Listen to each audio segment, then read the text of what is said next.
আসসালামু আলাইকুম সবাইকে। Welcome back to my channel simple cooking and living বিডিতে। আজকে আমি রান্না করব পাঙ্গাস মাছের মাথা ভুনা।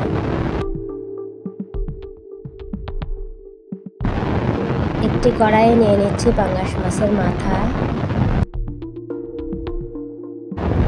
দিয়ে দিলাম হাফ কাপ পরিমাণ পেঁয়াজ কুচি। এখন দিয়ে দিলাম 1 চামচ আদা রসুন বাটা, হাফ চামচ জিরা বাটা এবং হাফ চামচ মশলা বাটা। এখানে মূলত আমি 2টি এলাচ ও সামান্য দারচিনি বেটে নিয়েছি।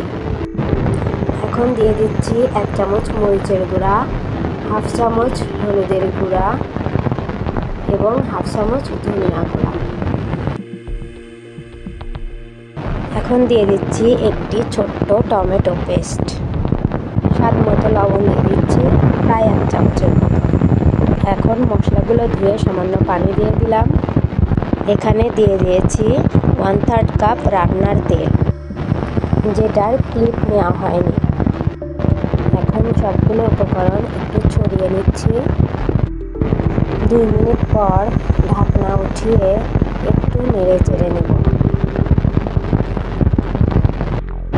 পাঙ্গাস মাছ করোনারি হৃদরোগ প্রতিরোধ করে, কার্ডিওভাস্কুলার রোগ প্রতিরোধ করে। এছাড়াও মায়ের গর্ভের শিশুর বৃদ্ধির জন্য খুবই উপকারী। এখন দিয়ে দিলাম সামান্য মরিচ কুচি, এতে কাঁচা মরিচের একটা সুন্দর ফ্লেভার যুক্ত হবে। রান্নার লাস্ট স্টেজে এসে আমি দিয়ে দিলাম সামান্য ধনিয়া পাতা কুচি। কেউ চাইলে ধনিয়া পাতা স্কিপ করে জিরার গুঁড়াটাও ব্যবহার করতে পারেন। এই পুরো রান্নাটাই কিন্তু মিডিয়াম টু লো হিটে হয়েছে, আর আমি কয়েকবার ঢাকা তুলে তুলে এটা নেড়ে দিয়েছিলাম।